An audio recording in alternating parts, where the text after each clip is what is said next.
The Summer Games Minute, brought to you by Mass Mutual. If you want medals around your neck, jump in a pool. 3 swimmers are tied for the most Olympic medals won by American women. Jenny Thompson, Dara Torres, and Natalie Coughlin have each won 12 medals, with Thompson taking home 8 golds, most of that group. For men, Michael Phelps reigned supreme. He won a total of 28 medals, the most ever for any Olympian in history. Ryan Lochte, a swimmer himself and a contemporary of Phelps, is second all-time in American Olympic men's history with 12 medals. Mass Mutual celebrates women's sports history and understands the nuances in how women want and need to manage their finances. With quality product solutions and guidance, a Mass Mutual financial professional can help you plan for both short-term and long-term money goals. Learn more and get started at massmutual.com. As you've probably heard by now, we've teamed up with BetMGM this season. We'll be using BetMGM lines to make all of our picks, and we'll have special offers for our listeners each week. If you haven't signed up for BetMGM yet, use bonus code The Athletic, and you'll get a 1-year subscription to The Athletic, plus up to a $1,500 first bet offer on your first wager with BetMGM. Here's how it works. Download the BetMGM app and sign up using bonus code The Athletic. Make your first deposit of at least $10. Place your first bet on any game and claim your voucher for a 1-year subscription to The Athletic.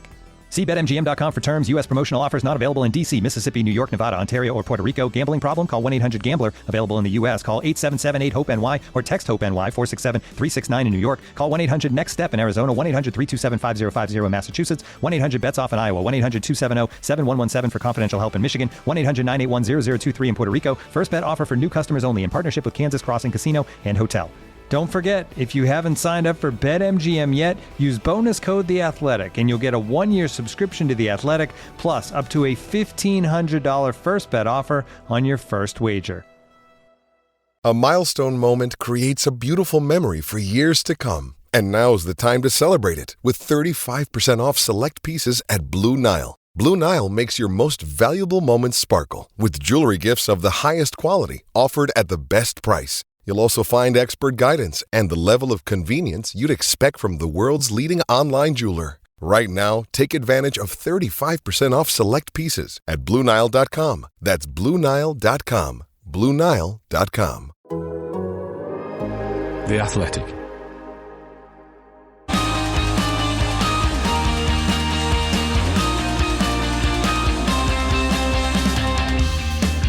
The race is on, and it's all changed for Audi even before it officially comes into F1, with Andreas Seidl out and Mattia Binotto in at Sauber. So why this sudden overhaul, and what does it mean for the German automotive giants?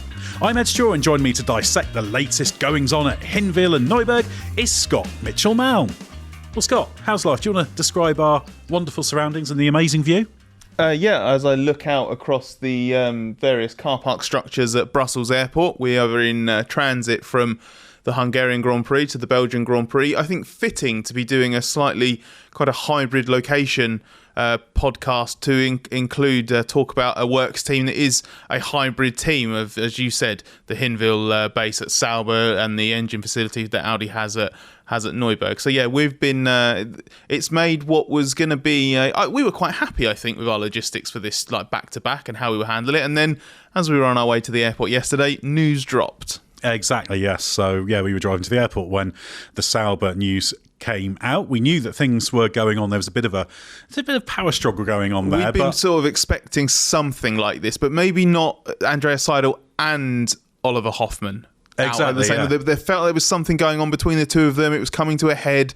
Something needed to be done. One of them might go, but both of them going and Binotto coming in, I don't have any problem saying that I didn't see that coming at all. Yes, almost mutual annihilation in the battle. But perhaps you can just lay out what's happened, what Andreas Seidl's role was, what Hoffmann's role is, and how Mattia Binotto replaces them or doesn't replace. I was just distracted by a lift by the window. we've got a window that looks out of over the sort of the lobby of the hotel, and just a lift went past, and it genuinely startled me. That's anyway. So explain. Okay, I'll try. And I don't have a vantage point of the lift where I'm sat as we record this, so hopefully I'll be nice and focused. Now, basically, the best way I can describe this, or the rationale behind it and how things change, is it feels to me that maybe the powers that be felt that actually this organisation was a little bit too Audi. It was a bit too stereotypical German corporation with an over-complex structure and too many people in too many different positions, which results in clashes in management style and priorities, and an issue in terms of knowing who's really in charge and where the chain of command actually is. And the reason I say that is because you have, in this scenario, with Sauber existing as a team at the moment, but Audi buying 100% of the company behind it, and at the same time Audi building its engine over in Germany, you have the Audi board, which obviously has overall control over this and shows that really even team bosses and senior management are just employees of a bigger company, and they're all vulnerable.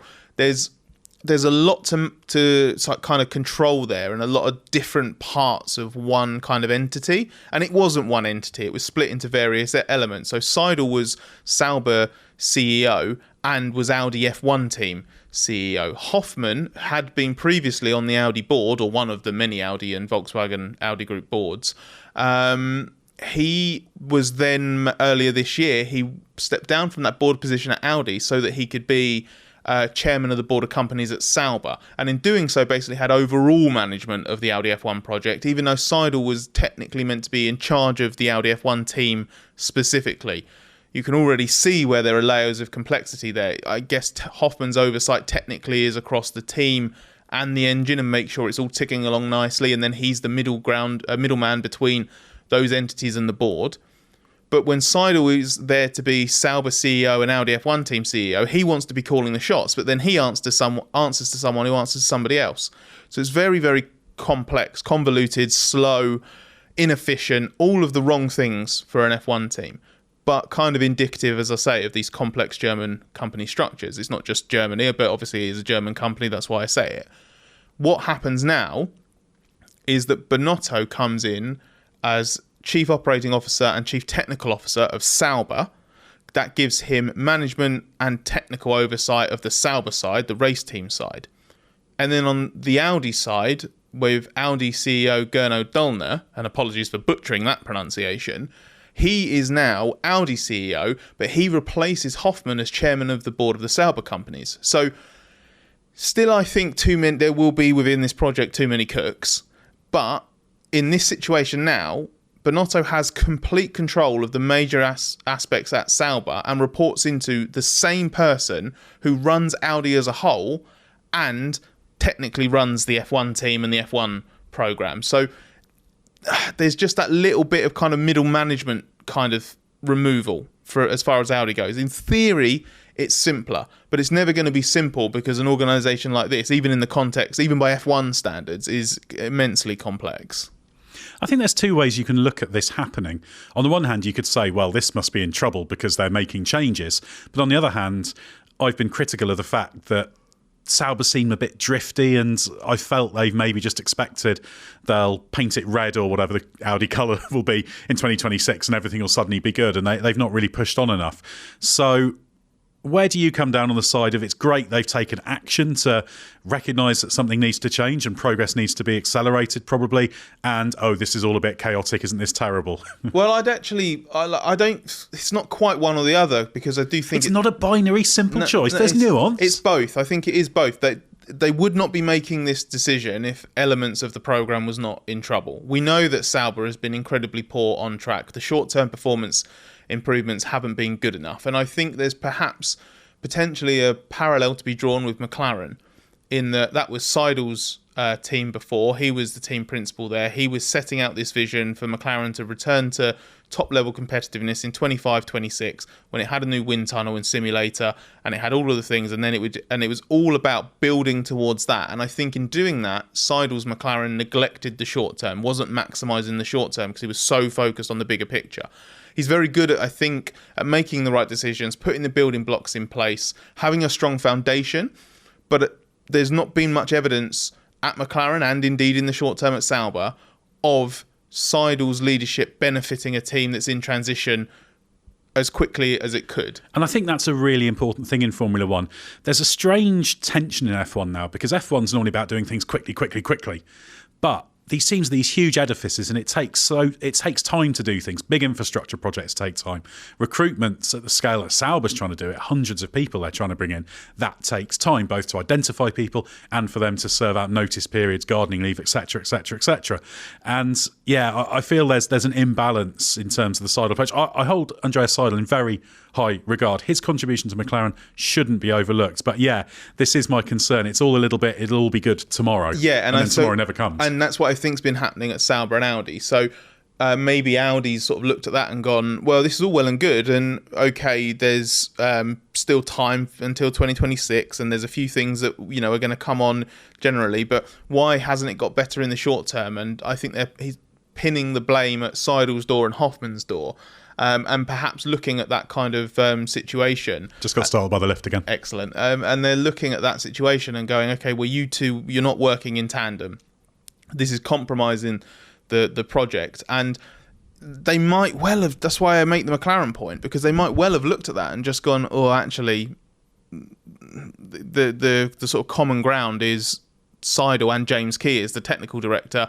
I think Key's not been at Sauber long enough for it to really be blamed on him, but I could absolutely imagine in a world, and especially in an entity like Audi, where I'm pretty sure pointing fingers is not, I wouldn't say commonplace, I don't work there, but I can absolutely imagine it happening. It's the more management types you have, the more it's about consolidating your own power base and causing problems. I can absolutely, exactly, those kind of politics, I can imagine undermining things there. The one thing I will say is I've spoken to Seidl a lot across his time at McLaren, but since he's left McLaren as well, and he's always been quite, I don't mind saying this, he's not in the position anymore. He's been quite forthcoming, happy to have a chat, let you know how things are going on. He very rarely, if ever, speaks in a like formal official capacity in terms of interviews, but he's often around at races. He's happy to chat, and there's a lot going on. There are plenty of things going on. Now, I have said I'm a bit concerned that the on-track stuff now isn't so good, but there's a hell of a lot going on behind the scenes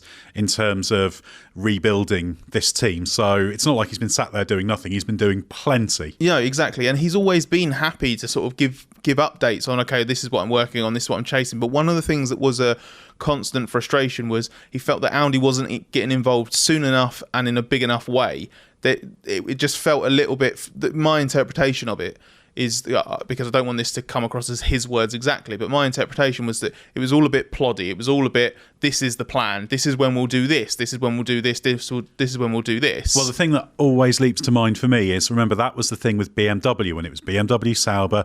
They got the win in 2008 and they said, right, now we focus on the championship assault in 2009. Meanwhile, Robert Kubica sat there thinking, we can win this championship. He's still furious about that today, because it was all, this is what we will do, this is what we will do, this is what we will do. Yeah, exactly. And then 2009 was dreadful. Yeah, so that's the thing, and I feel like Seidl made some progress in terms of making sure, things like Audi taking over 100% of it instead of only 75%, stuff like that. And I think they did start to get involved in terms of shifting the parameters for who was investing in what, who was responsible for what, but it didn't come quickly enough. So I'm sure there was frustration on Seidl's side as well. We should say that the way it's been presented certainly makes it sound like Audi has jettisoned both. I'd be surprised if Seidl walked away from it, but I can imagine there were elements of it where, like we said from the start, like this was sort of coming to a crescendo in one way or another, and it felt like there was a battle for control of this team. As it turns out, they've both lost out. Audi's put someone else in, and to come back to that kind of initial kind of binary question, it is good that they're taking action, because 18 months out is, I think, too close to 2026 for it to be perfect, because everything that's been done over the last couple of years has been done with Seidl's vision in mind. There's things that Seidl thinks need to be changed and improved, the way that it needs to be structured, the people who need to be in position, people like James Key as technical director. Binotto's going to come in, it's going to take him time to review everything, see where things can be changed, see, correct things that he thinks Seidl's done wrong, improve things that maybe Seidl didn't think was a priority, blah, blah, blah. All of the things that Binotto wants to make it his team, and it's basically going to have to shift from a team in Seidl's image to a team in Binotto's image. I don't think there's time to do that for 26, but I would agree that at least if they feel that there needed to be a course correction, better to do it now than waste even more time. Absolutely, yes. There's no point in just waiting endlessly if you're not sure it's on the right course. The question is whether Mattia Binotto is the right choice. Do you think he is? Well, there's many things recommending him. He's one of the few people who has overseen a fully integrated works team at Ferrari.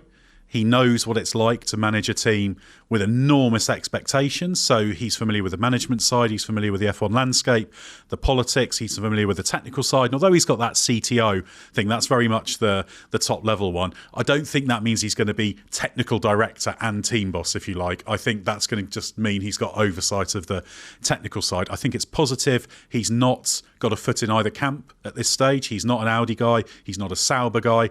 This is two corporate cultures trying to mesh together. So it's very, very important you have a neutral. All of those things are positive. However, there are still question marks about whether he's absolutely the best guy in terms of leading an F1 team.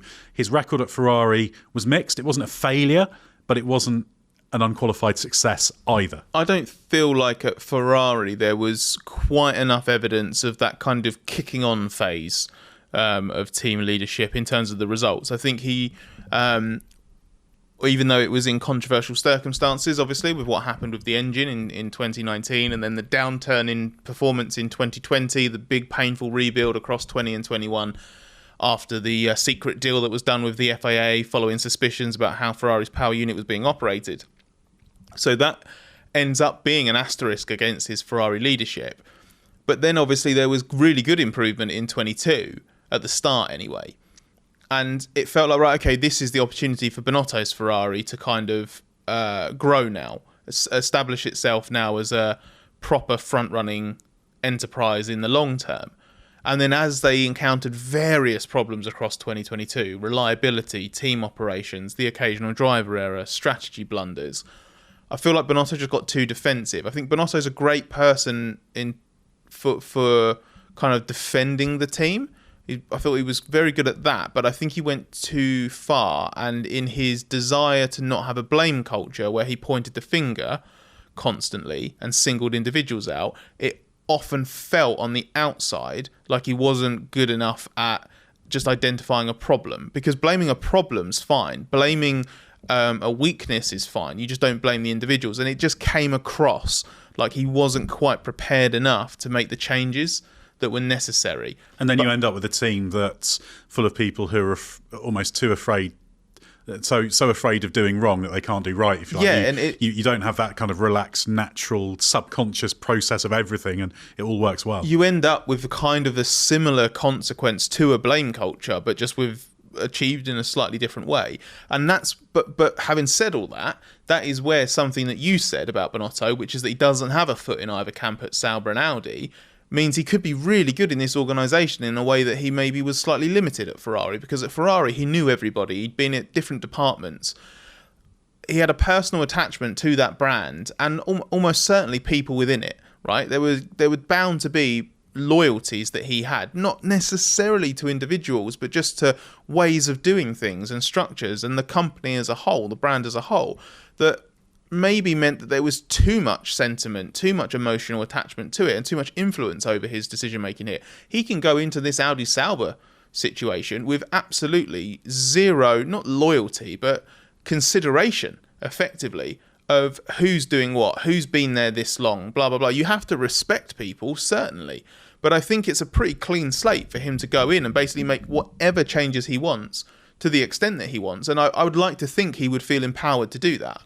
Just to emphasise the position that Sauber's in, remember when they started this rule set very well, they were on the weight limit unlike others. Valtteri Bottas was a star of those early races. 51 points in the first 9 races of 2022. There have been 48 races since those first 9 races of 2022, and Sauber have scored 20 points. They've not scored this season in 13 races. They've had big problems. They had the problems with the pit stops because of the wheel nuts and the hub characteristics in terms of the way it responded to temperature. They've got this high-speed corner problem. The car doesn't respond well to bumps in terms of when it sort of settles, when it lands, if you like. So there's all sorts of trouble. So, yeah, they need to be better. They will say, well, it's only a few tenths improvement and suddenly they're right back in the mix. That's true.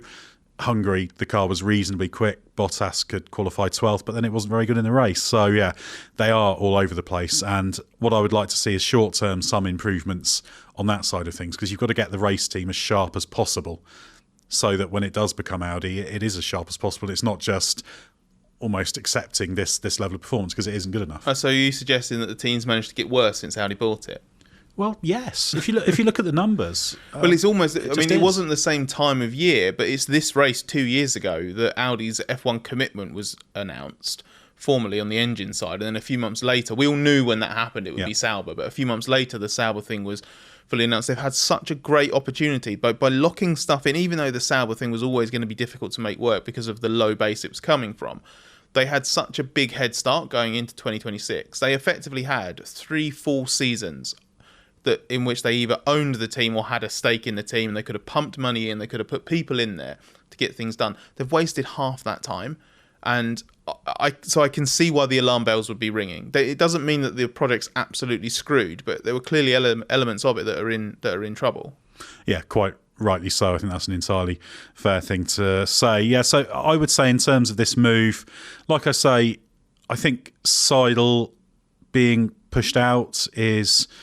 It's a risky thing because I think he brings a lot. Binotto coming in, there's an element of risk there as well. So I'm very interested to see how this progresses. But you're absolutely right. The key thing is that we start to see some stuff on track in the next 18 months, just in terms of sharpening everything up. They have brought new recruits in.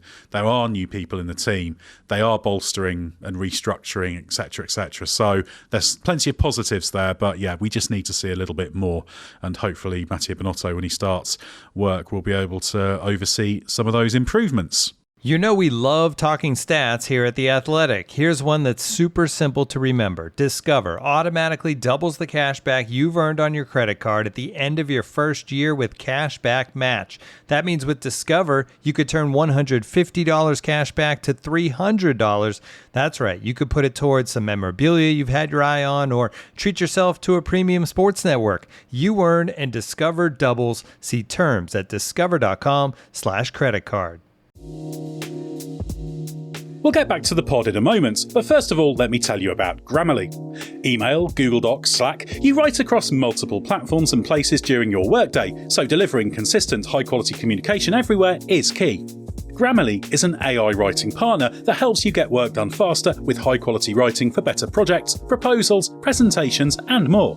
Best of all, Grammarly works where you work, so you can get more done no matter what tools you use. As a journalist and podcast host, I'm constantly writing and rewriting copy and drawing up scripts. It's part of the job, and Grammarly helps make it faster. It's got some really cool features like tone suggestions to help you strike the right balance between direct and friendly in work emails.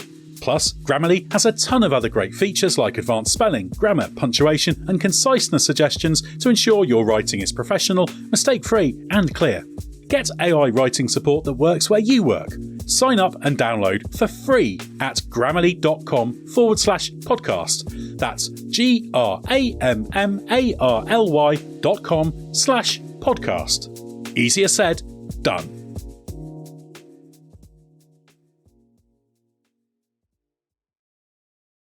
Right, Scott, let's move on to another in the news F1 manufacturer team. Alpine Mercedes seems to be happening. Yeah, which means we get ever closer to having a podcast that is fully devoted to the idea of a works team willfully abandoning work status, which I'm sure is something that will get you nicely riled up. Well, it's everybody wants to be a works team. And except for Renault. Yeah, and you can argue that it's a pragmatic move. The Mercedes engine may be very good. It allows Alpine potentially the better chance of being pretty good with that engine, but it takes off the table being the ultimate version of itself. And for me, it's an admission of defeat, because if you can't make the engine program work well enough and you can't integrate it properly, then you're missing out on a fantastic opportunity. All of those teams on the grid would love to be a full works team on that basis. And it is extraordinary for a team to voluntarily make the decision to shut all that down. It doesn't seem to be forced by financial reasons to do that. It seems to be primarily we're doing this to be more competitive. And I think, yeah, pragmatic, but you don't win in Formula One by being conservative and thinking, well, being pretty good's okay. You do it by pushing absolutely to the max within every area. Alpine, Renault and F1 cannot do that. It's an admission of failure. Yeah, there's loads of elements here to unpick. Just to rewind a little bit and kind of explain where we're at. We've known for a month or 6 weeks or so now that Renault was considering axing the engine program and going down the customer route. Mercedes was always going to be the supplier if they did that. Everything is now being done to realise this. So it's not done. It's not official. There's stuff to formalise on the Mercedes engine side, exactly how the deal's going to work. It's been reported by the Motorsport Network that it'll be an Aston-style deal. My understanding is that's correct. It would be to include the gearbox and the rear suspension. That has massive knock-on effects at Enstone, which is equipped to do exactly that. So it's a complete different way of doing your chassis and your car design, and so which is why I think it'd be strange for this to happen in 25. I think it's going to be all for 26. But there's also on the Viri side as well.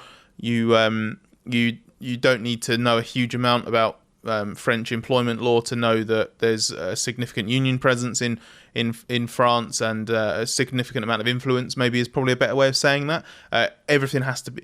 It's important to do things by the book and to do things properly anyway. I think it's particularly sensitive in France. So the stage that it's at the moment is, as we sit here and record this, it's about 24 hours on from, I believe, the people at Viri and also Enstone being told that there was a formal study undergoing to work out how to transform Viri and change it strategically going forward, removing the F1 program being part of that. It can't be presented as, we don't want to be a works F1 team anymore, therefore we're shutting this down. It has to be at least seen as, and there's some corporate rationale to it as well, it has to be seen as a, right, for us, for Alpine as a brand, what is the best way to use Viri going forward? They don't believe that you mentioned money, for example. It is a factor. It shouldn't be. The Renault Group has more than enough money to fund this and not bat an eyelid about it. But in terms of efficiency, because they don't back their own engine basically, and they as you say, it's an admission of failure.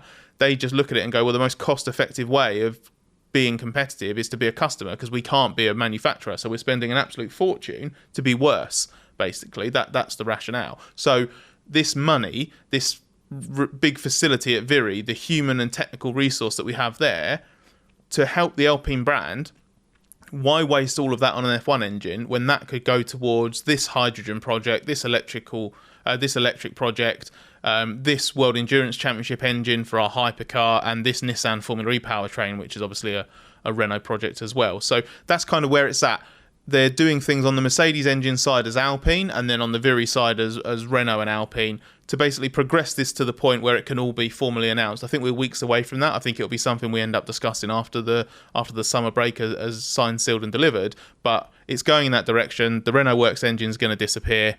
And that's where we're at. So just to lay that down as like, this is what's moved on, this is what's new, and now we can get back to eviscerating it as a decision. Well, it's a great thing, isn't it, for Alpine road cars? They're trying to build up the Alpine brand, rebuild, if you like. Of course, it was an old brand that was revived. But if F1 is your flagship promotion vehicle for your Alpine road cars, which it is, then this says, get an Alpine road car, but it's not going to have a very good engine in it because it doesn't have a Mercedes engine. Actually, I am not a road car specialist by any stretch of imagination.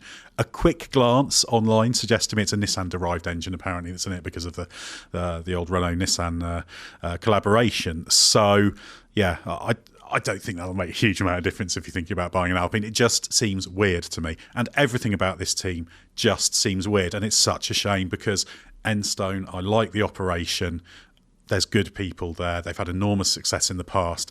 And I just wish people would just give this team a break and let it actually just have steady state, good leadership, consistency over time so it can realise its potential. I'd basically sort of summarise sort of three kind of main points here, and then feel free to pick them up afterwards. But the first one I would say is that as much of it being an admission of failure, it's simply proof that Renault's not got the commitment or willingness to do F1 properly. It's not willing to fund Viri to the point of being a competitive and mega F1 engine maker. And it also doesn't know how to integrate Enstone and Viri, which kind of leads into my second point, which this shows that this isn't a true works team.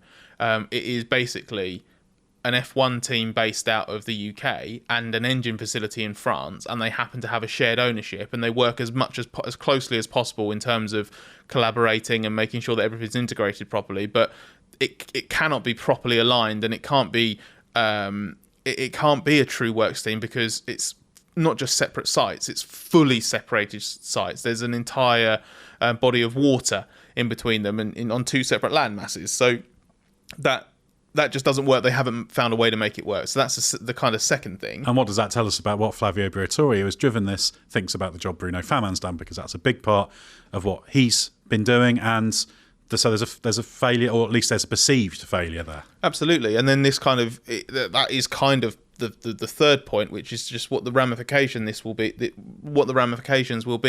at Enstone on the team side. Because I mentioned before, they're not going to have to do their own gearbox and rear suspension now. So I hate to say this, because this is the kind of thing that I really, really loathe to speculate on, but that's got to be bad for people's jobs, because that's going to be entire departments worth of people, or at least working groups worth of people that don't need to do something anymore.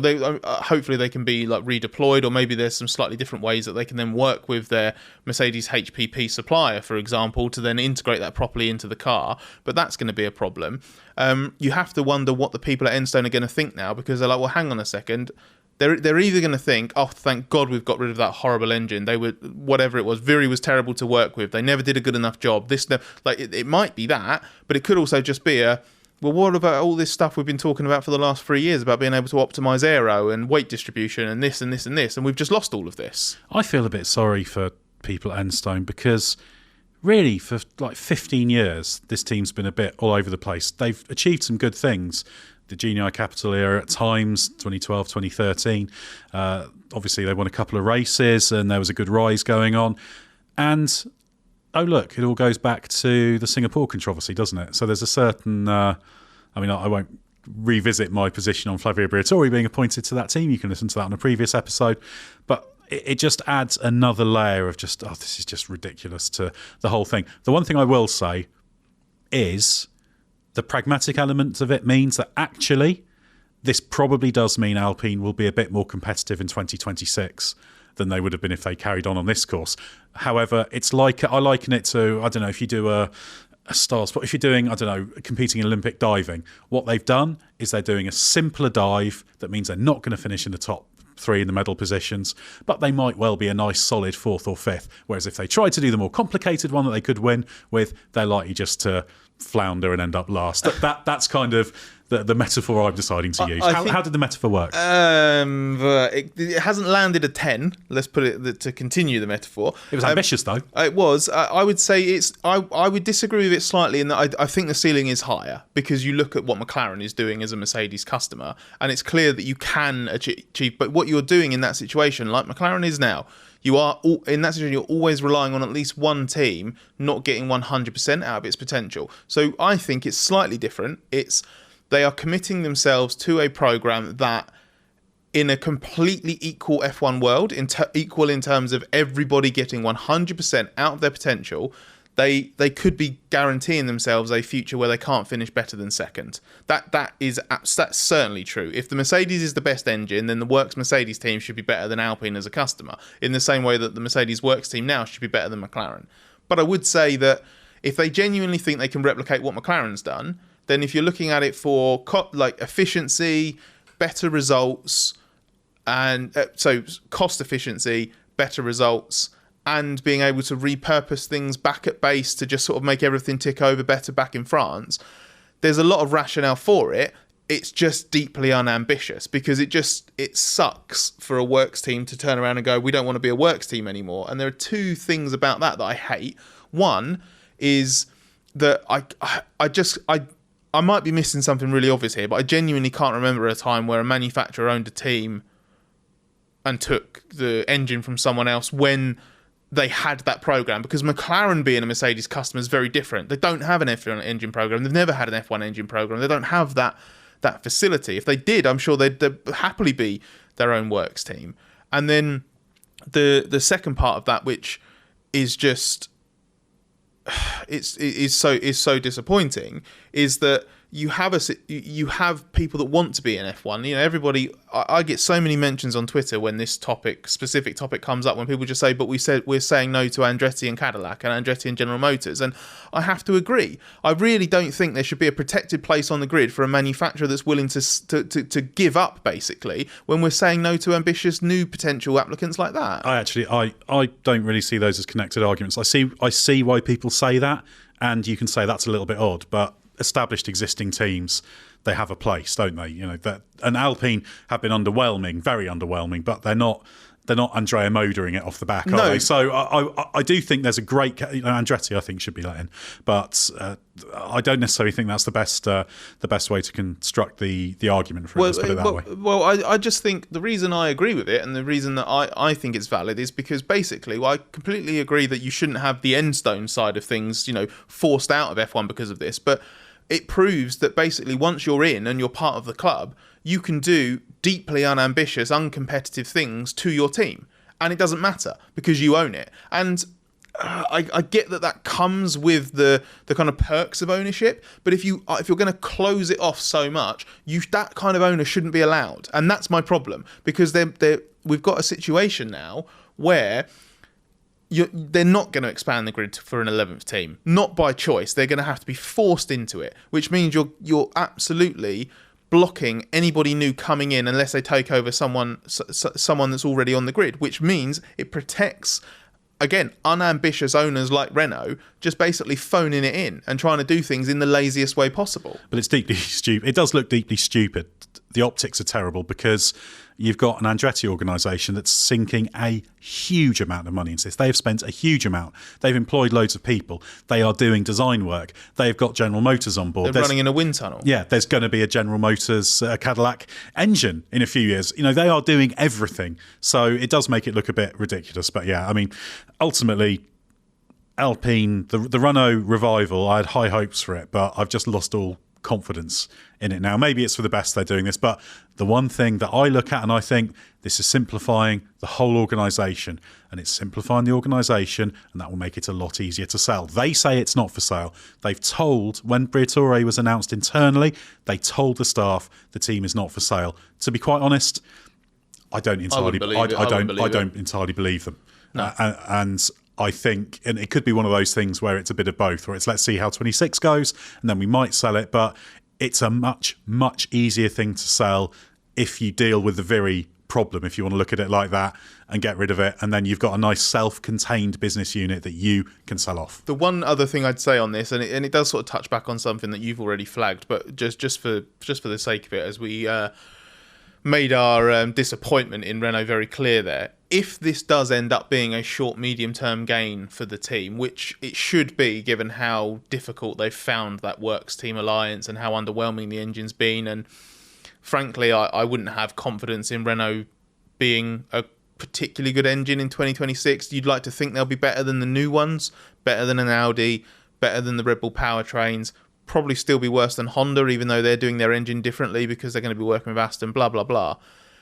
I think this will give the team something better to work with and make it more competitive. And to your point about that sympathy we have for Team Endstone and also other people that work within that, whether it's team bosses, marketing people, commercial people, communications people, who must be getting the crappiest information flow from the powers that be, whether that's Luca Di Maio or Briatore, because Briatore's going around the paddock telling people stuff that he should not be talking about in public when there's processes to go through back in France.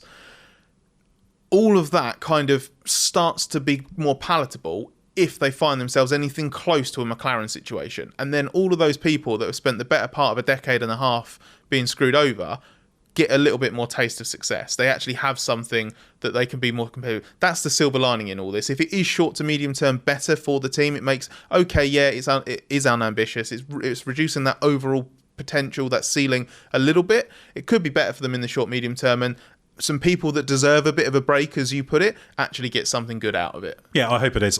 I am not expecting it to happen, but I would love to see that team getting into a McLaren position a few years down the line. I'll be the first to say, well done. This has all worked. Very, very good strategy. But yes, I am extremely sceptical, as you can tell. Right, well, we were originally going to dedicate this whole episode to listener questions from the Race Members Club, but with some breaking news, we're going to address a few Red Bull-related ones, and then we will record an exclusive members bonus episode tackling some of the other questions that got displaced, and you'll be able to listen to that in your members' podcast feed or on Patreon. And thanks, as always, for your questions. And Scott, we've had a number of questions on Max Verstappen's driving. We'll bundle those together.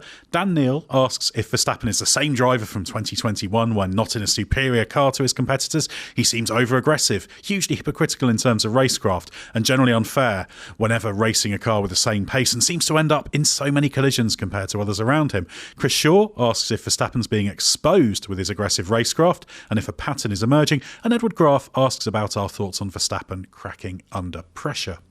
Well, so there is a lot to get through there. We'll probably have to take it in stages. I would say the main thing is that the driver that Verstappen is, the way that he goes racing, what he is vulnerable to in high pressure situations means that there are going to be similarities that you see when he makes those mistakes or gets in those situations now versus 2021. Because 21 was the last time that he was sort of consistently exposed to pressured situations, wheel-to-wheel battles, races going away from him, whatever, which is what we're seeing now. And this is the first time in since 2022 that there's been the start of 22 that there's been a sustained run of races where Verstappen's been battling this kind of stuff. And then on top of that, you have this clearly emerging tension within the team. There are cracks starting to appear. He doesn't feel that he's getting all the support that he needs and that everybody's on the same wavelength in terms of ultra high standards and making sure that they don't let anything slip. So that's a different situation. So now I think you're seeing two things. I think it's Max's traits and tendencies that are exposed at their worst, basically, when he is in those situations where races aren't going the way he wants them to, and he's getting frustrated, and he kind of just has these lapses in judgment and loses his cool. And that's race specific, that's circumstance specific. But now it's also playing out against this backdrop of broader tension, which means I think that fuse gets shorter. The tendency to be to be triggered by that, I think, is increasing because he's at a heightened state of agitation out of the car and generally speaking on a race weekend. And I think he does. The summer break's probably coming at a good time for him. I think he needs a good weekend at Spa for starters, just to cool things off. But I think it will benefit him to go away for a few weeks and just kind of dial it back a little, realise he's in a good position, push Red Bull on the stuff that it genuinely does feel that they're not performing at the level at, but get things under control because he's a great driver in battle. He can be absolutely fine racing wheel to wheel, but when he just goes a little bit too far, it is like, I mean, there's a lot of phrases like on social media where they're saying, oh, he's total head loss, and there was at least a bit of that in Hungary.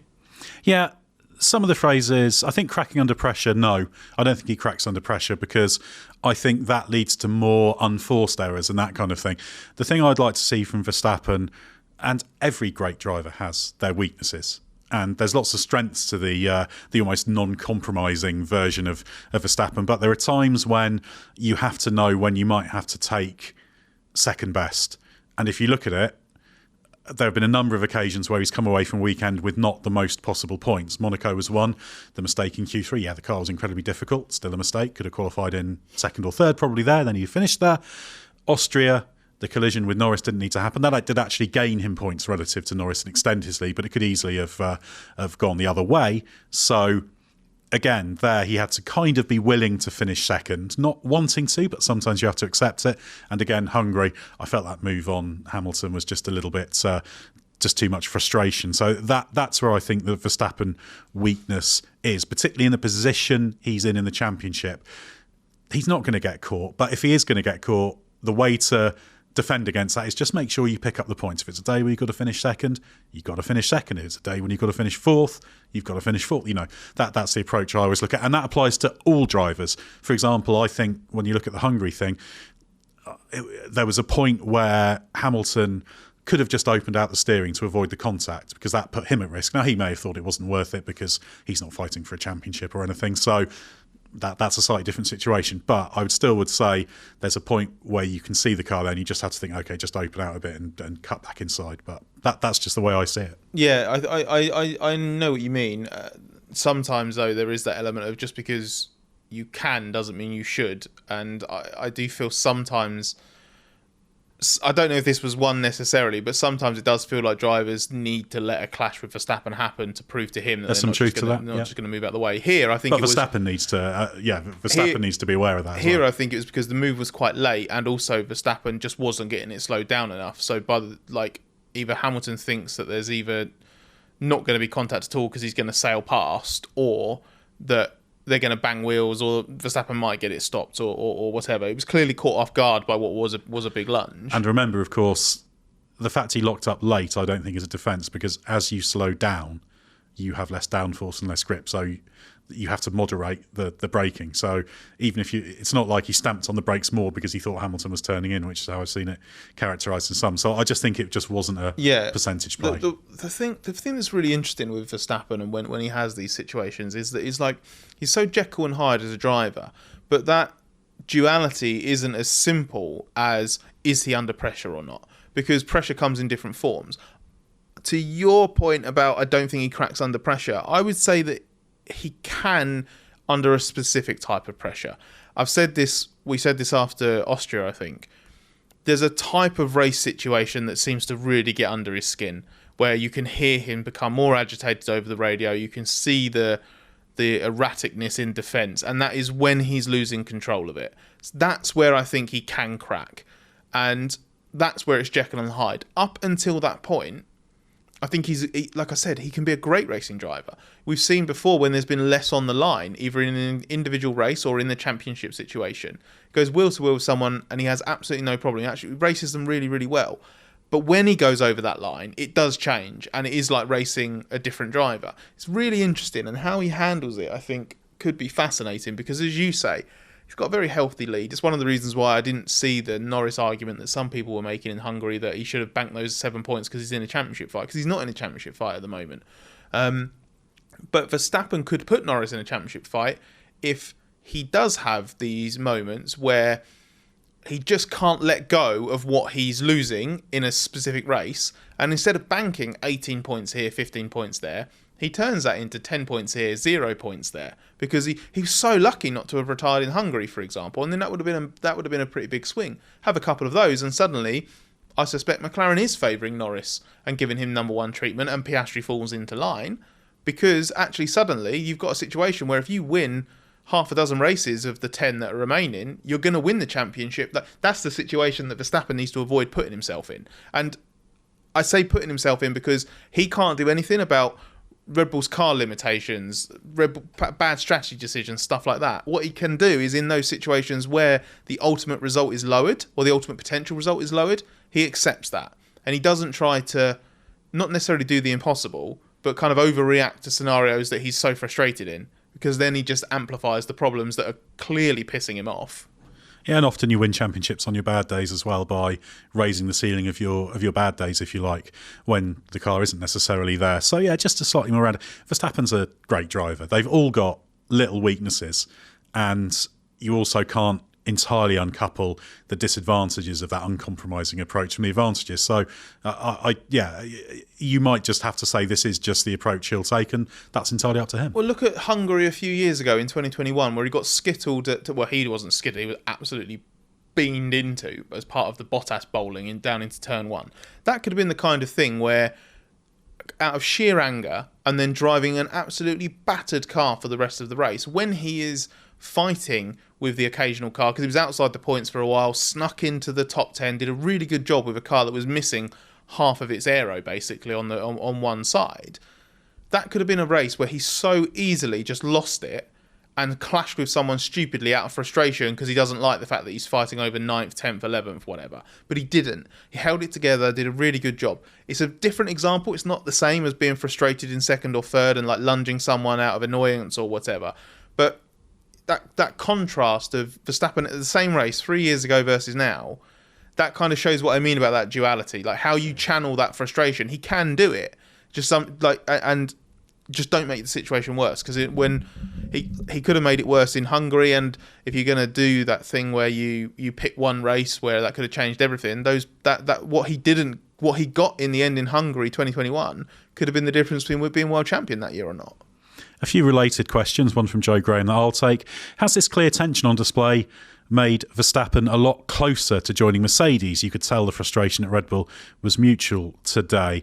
Yeah, I think it shows. I don't think it's anything new to Verstappen because he's been expecting this to be down the line. But the extent of the frustration shows that there are cracks appearing in that relationship. And I think it means it's certainly more likely that this improbable move to Mercedes down the line could happen. Exactly what timescale? There's still some hope it could happen in 25. I still think that's unlikely, but you never know. But it shows that Verstappen's faith in Red Bull is not as rock solid as you'd have thought a few months ago. And there's something much, much more significant about, like I said, questioning whether people are on the same wavelength as you or not, and just being annoyed that the car development's not good enough, or being annoyed by specific in-race strategy calls. That means there's an actual divide. That means that there are individuals within the team, and you don't know where. In his engineering team, on the pit wall, in the management, he hasn't specified.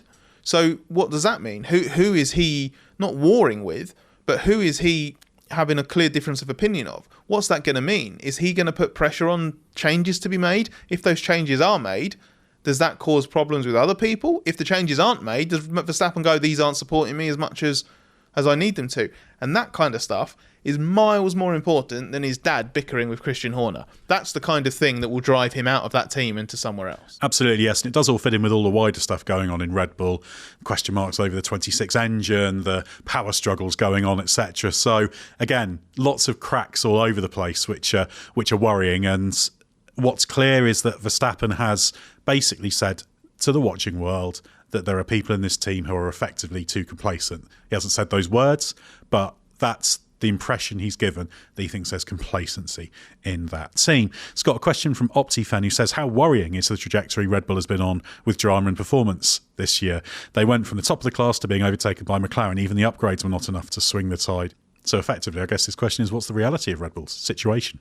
It's not great, but it is still leading both championships, and it still has a car that is capable of fighting for poles, podiums and wins, depending on the circuit. I'd be concerned about the fact that a big package tailored towards high downforce performance wasn't good enough to beat McLaren in Hungary. Be interesting to see how the car looks this weekend. I suspect that they will be back to the big hulking shoulders with the cannons running along the engine cover at Spa, but remains to be seen, I suppose, just in case they do decide. I can't imagine that they'd have the Hungary set up on, because it's an interesting path to have gone down.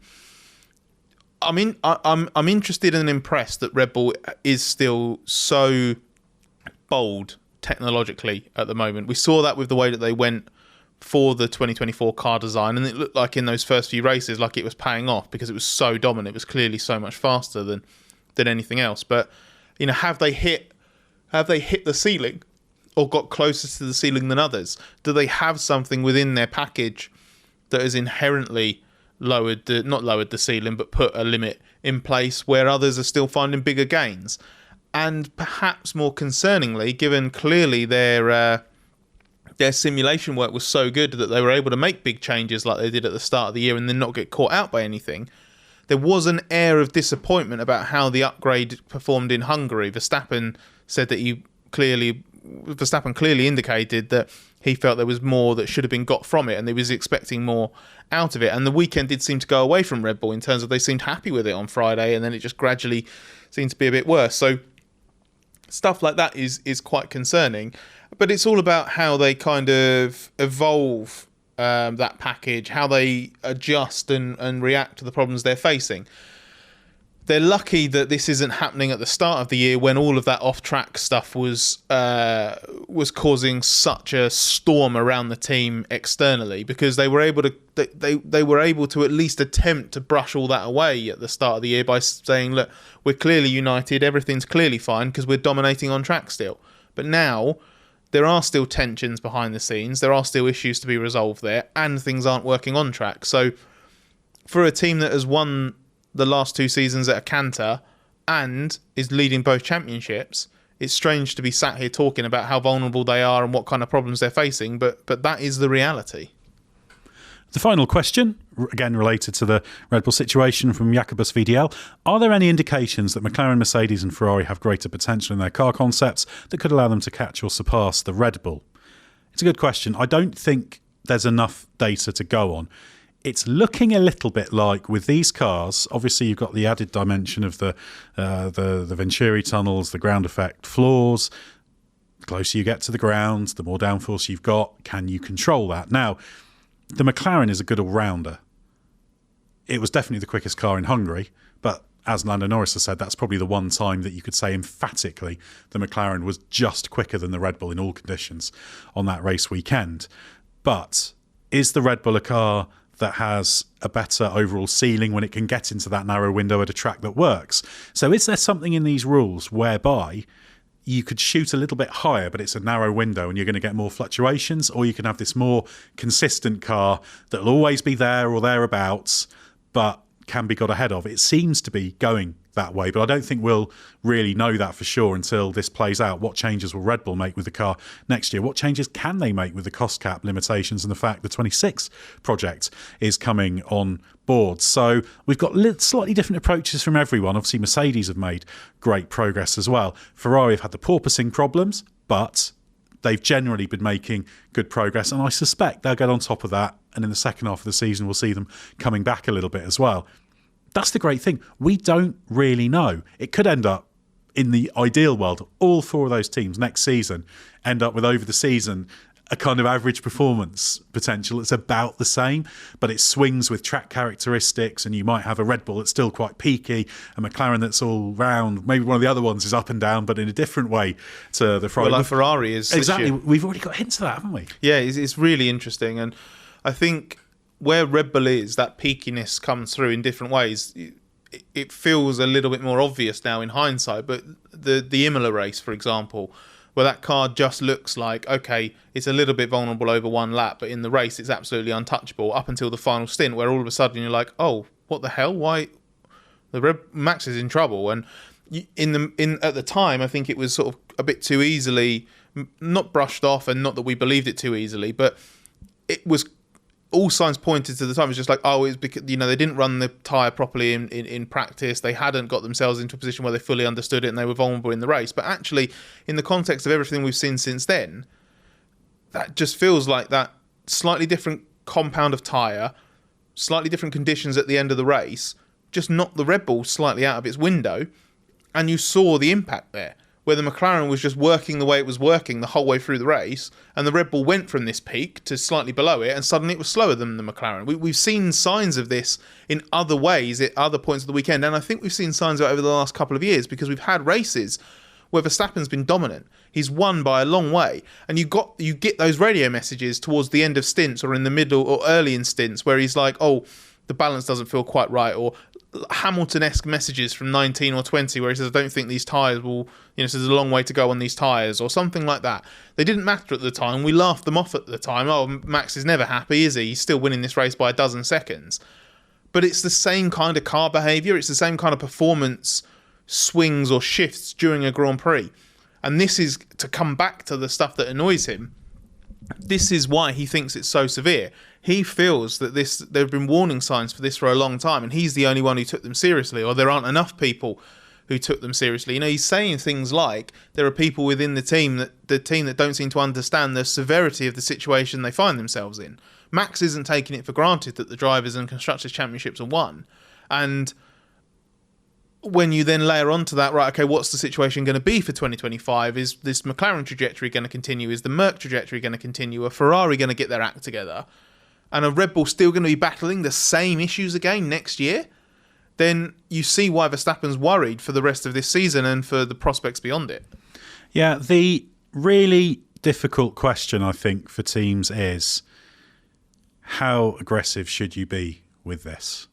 And how do you start to try and shift those characteristics so people don't have known weaknesses they can take advantage of? Imola's a good example, because McLaren knew that the Red Bull's a bit harder on the tyres, and so they made sure that they forced Verstappen and Red Bull into the pits a little bit earlier at the end of that first stint than ideal, and that paid them back later on in the race. So there's all these little things. It's not just a solid performance pattern for teams. It's how they interact, and it's how other teams capitalise on it. It's really fascinating, and yeah, that question is a great one, and I don't think we can answer it with conviction, because we don't really know, and that's going to be the same in the teams. They'll be thinking, right, do we go that little bit more stiff and aggressive so that we can get the car a bit lower? Or do we just accept this is kind of where it needs to be and we improve the characteristics? It's an absolutely fascinating battle going on there. Well, thanks very much for those questions. Thanks, Scott, for your answers. We're going to be packing up and actually heading on the road to Spa now, so stay with us for everything you need to know from the Belgian Grand Prix.